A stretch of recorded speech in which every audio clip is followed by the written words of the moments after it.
तालार मुंहिंजी हिकु ॻाल्हि कन खोले ॿुधी छॾ। तोखे को हक़ नाहे मुंहिंजे हारनि खां ज़मीन खसण जो। छो नाहे हक़?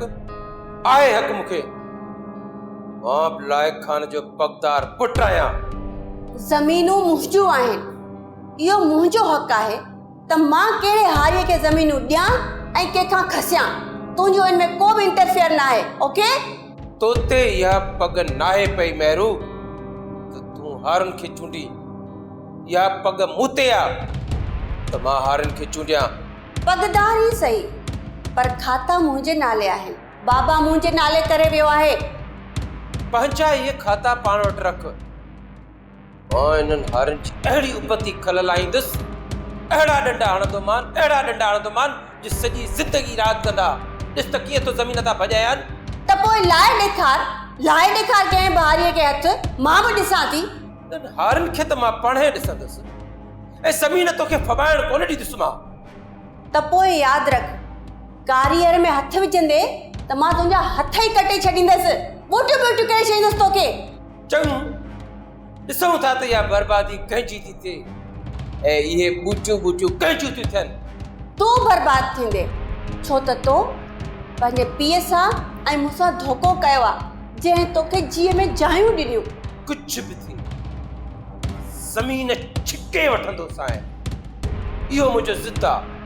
त पोइ इन होड में तुंहिंजी हार थींदी। इहो मुंहिंजो बि चैलेंज आहे। क़बूल आहे मूंखे तुंहिंजो इहो चैलेंज। क़बूल आहे।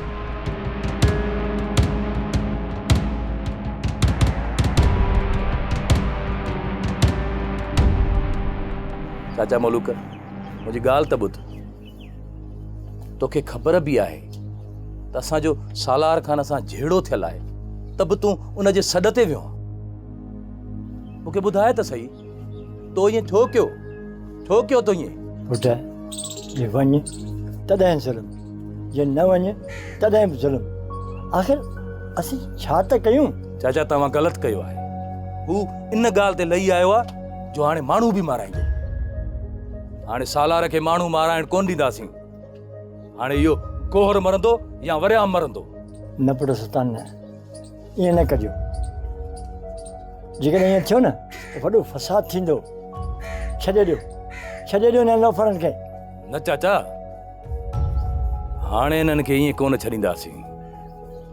हाणे इन्हनि जी मुंडीअ ते लत ॾींदासीं, छो त बनी ऐं वनी कॾहिं बि मुड़ुस कोन छॾींदा आहिनि। हाणे भल असां मरी छो न वञूं, पर इन सालार जी ॻाल्हि कॾहिं बि अॻिते कोन थींदी। कुझु झीण पोइ कर सुल्तान पुट। असीं ग़रीब आहियूं, हारी आहियूं। ज़मीनूं ज़मींदारनि जूं आहिनि ऐं जहिड़ो असीं कयूं। न आहिनि ज़मीनूं हिननि जूं। असीं हर थाल आहियूं, महिनत था कयूं ऐं फसल था उपायूं, ऐं हू वॾेरा घर वेठे था खाइनि। भली असां को बनी फुरनि, पर पंहिंजे हक़ जे लाइ विड़बो। सुल्तान पुट, लही वञ न ज़िद तां। मुंहिंजे अछी दाढ़ी जो त ख़्यालु कर। न चाचा न, हिन सालार जूं असां वॾियूं बेवाजिबूं सठियूं आहिनि। ऐं हिन सालार खे हाणे आउं ॿुधाईंदुसि केरु कंधार आहे ऐं केरु भाड़ियो आहे। सुल्तान, मूंखे अज़ाब में न विझ मूंखे अज़ाब में। हू ज़मींदार आहिनि, वॾेरा आहिनि, पाण हीणा आहियूं। मञा थो चाचा, पर असुल ज़मींदार साइण आहे ऐं उन जो हुकुम आहे। केर बि तव्हांजे मथां आङुर खणे न त उन जी बाह कपे छॾियो। सोप सीरियल सिंध ॼाई तमाम एपिसोड्स ॾिसो हाणे HD क्वालिटीअ में। विज़िट करियो असांजो YouTube channel Sindh TV HD drama. Subscribe कयो असांजो official YouTube channel Sindh TV HD drama ऐं वधीक अपडेट लाइ बेल आइकन खे क्लिक करियो।